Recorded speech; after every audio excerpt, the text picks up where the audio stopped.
determination of moisture content and loss on drying. Explain the determination of moisture content and loss on drying.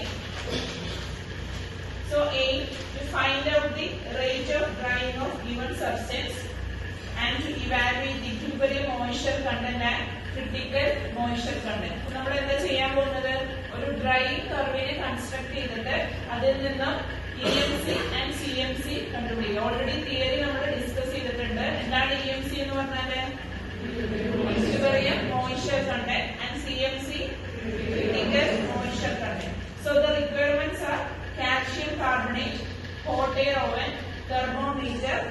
Next principle നോക്കുക. What is drying? Drying is a process of removal of small amount of water by the application of heat. അല്ലേ, theory പഠിച്ചില്ലേ നിങ്ങള്? ഇനി drying curve എന്തായിരുന്നു? Drying curve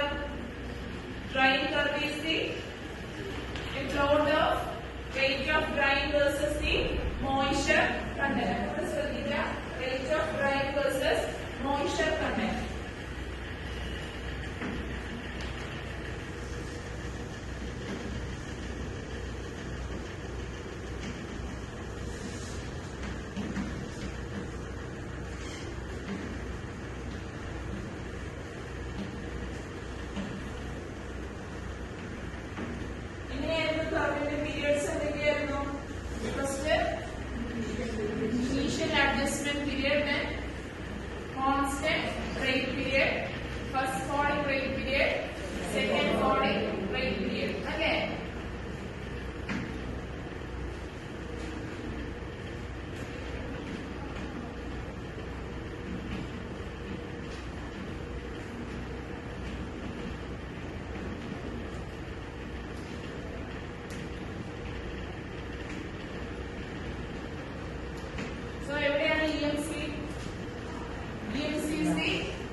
Rate of drying എപ്പോഴാണോ zero ആവുന്നത് അതാണ് equilibrium moisture content and constant rate periodന്റെ end point ആണ് എന്ത്?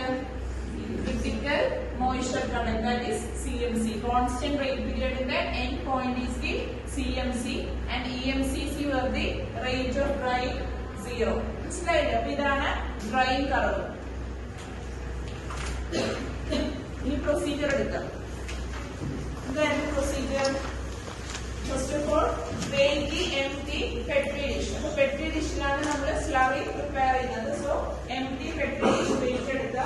എന്നിട്ട് take approximately 10 gram of calcium carbonate. നമ്മുടെ sample ഏതാണ്? calcium carbonate. So 10 gram powder എടുക്കുക. Add enough water to prepare the paste. Water add ചെയ്ത് അതിനെ എന്ത് ചെയ്യണം? paste ആക്കി മാറ്റണം. Spread the paste evenly in the petri dish and then weigh. എന്നിട്ട് അതിനെ evenly spread ചെയ്യുക. എങ്ങനെ evenly spread ചെയ്യും? Just ഒന്ന് tap ചെയ്ത് കൊടുക്കുക. evenly spread ചെയ്തതിനു ശേഷം നമ്മൾ എന്ത് ചെയ്യും? It is placed in the hot air oven. Hot air oven at 70 degrees Celsius. So 70 degrees Celsius hot air oven place ചെയ്യുക. Then weigh the petri dish after every 10 minutes. ഓരോ 10 minutes interval നമ്മൾ എന്ത് ചെയ്യണം? petri dishന്റെ weight note ചെയ്യുക. Then continue the drying until there is no further loss in the moisture.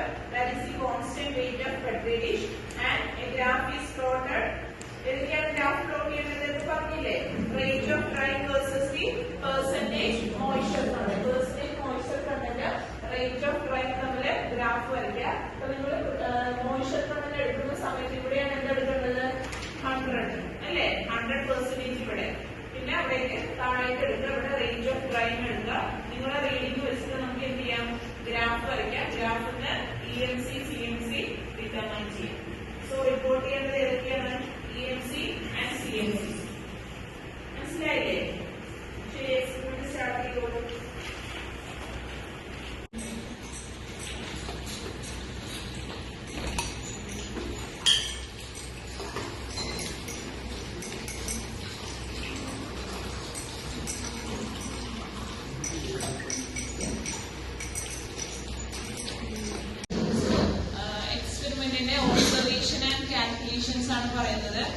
ഇതൊക്കെയാണ്. First one, surface area of the petri dish. Petri ഡിഷിന്റെ surface area ആദ്യം കണ്ടുപിടിക്കണം. എങ്ങനെ കണ്ടുപിടിക്കും?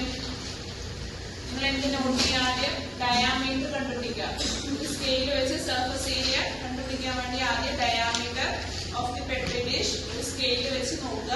റേഡിയസ് എന്ന് പറഞ്ഞാൽ എന്താണ്? Diameter divided by 2, that is the radius. Then surface area of the petri dish is equal to എന്താണ് ഇക്വേഷൻ? പൈ ആർ സ്ക്വയർ അല്ലേ? പൈന്റെ വാല്യൂ എത്രയാണ്? 3.14 ഇൻറ്റു റേഡിയസ്. എനിക്ക് എത്രയാണോ റേഡിയസ് കിട്ടിയത് അതിന്റെ സ്ക്വയർ എടുത്തു കഴിഞ്ഞാൽ surface area of Petri dish. നിങ്ങൾ എന്ത് ചെയ്യണം? Weight of empty Petri dish. അപ്പൊ ആദ്യം സ്ലറി പ്രിപ്പയർ ചെയ്യുന്നതിന് മുന്നേ എംപ്റ്റി പെട്രി ഡിഷിന്റെ വെയിറ്റ് എടുക്കുക. That is W1. Then weight of Petri dish plus slurry. Slurry prepare ചെയ്തതിനു ശേഷം വെയിറ്റ് നോട്ട് ചെയ്യുക. Next weight of water. Water എങ്ങനെ കണ്ടുപിടിക്കാം? W3 മൈനസ് 10 ഗ്രാം പൗഡർ അല്ല എടുക്കുന്നത്. സോ W3 മൈനസ് 10 ആണ് weight of water. Next percentage loss on drying. Percentage loss on drying equation എന്താണ്? Weight of water divided by total weight of the wet sample into 100 and moisture content is equal to weight of water divided by total weight of dry sample into 100. ഇവിടെ നോക്കുക, ഇതാണ് tabular column. Serial number, drying time. ഓരോ 10 minute ഇന്റർവെല്ലാണ് നമ്മൾ sample എടുക്കുന്നത്. So 10, 20, 30, 40, 60 അങ്ങനെ എഴുതുക. Weight of slurry plus petri dish that is W2. Next weight of slurry W3, weight of water W4. W4 എങ്ങനെ കണ്ടുപിടിക്കും? W3 minus 10. Next rate of drying is equal to W4 by 10 that is gram per minutes. Next rate of drying gram per hour per centimetre square. അപ്പൊ നിങ്ങൾക്ക് കിട്ടിയ വാല്യൂവിനെ ഹവറിലേക്ക് convert ചെയ്യും. എങ്ങനെ convert ചെയ്യും? Into 60 divided by the surface area. എത്രയാണോ surface area കിട്ടിയത് അതാണ് rate of drying gram per hour per centimetre square. Next percentage loss on dry equations പറഞ്ഞില്ലേ? So percentage loss on drying percentage moisture content determine ചെയ്യാം. എന്നിട്ട് drying time versus percentage loss on drying graph വരയ്ക്കുക. അതുപോലെ percentage moisture content rate of ഡ്രൈയിങ്ങും തമ്മില് graph വരച്ചിട്ട് CMC EMC determine ചെയ്യാം. മനസ്സിലായില്ലേ? ചെയ്തു.